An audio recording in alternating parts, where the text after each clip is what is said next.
Dans la synagogue de Nazareth, Jésus déclara: Amen, je vous le dis, aucun prophète ne trouve un accueil favorable dans son pays.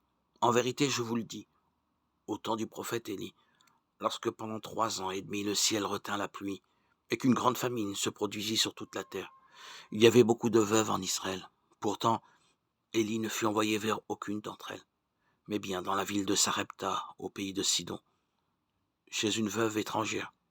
Au temps du prophète Élisée, il y avait beaucoup de lépreux en Israël, et aucun d'eux n'a été purifié, mais bien Naaman, le Syrien. À ces mots, dans la synagogue, tous devinrent furieux. Ils se levèrent, poussèrent Jésus hors de la ville, et le menèrent jusqu'à un escarpement de la colline où leur ville est construite pour le précipiter en bas. Mais lui, passant au milieu d'eux, allait son chemin.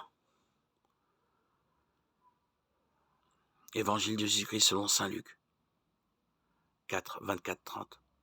L'Église, ce peuple rassemblé d'entre les étrangers, ce peuple jadis lépreux, ce peuple jadis souillé avant d'être baptisé dans le fleuve mystérieux, ce même peuple, après le mystère du baptême, lavé des souillures du corps et de l'âme, commence à être non plus lèpre, mais vierge, sans tache ni ride.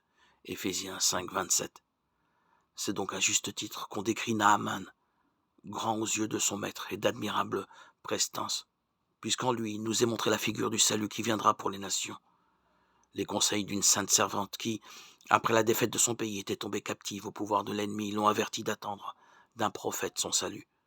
Il est guéri, non par l'ordre d'un roi de la terre, mais par une libéralité de la miséricorde divine. Apprends le bienfait du baptême sauveur. Lépreux, quand il se plonge, il émerge fidèle. Reconnaît la figure des mystères spirituels. C'est pour le corps qu'il demande guérison, pour l'âme qu'il l'obtient.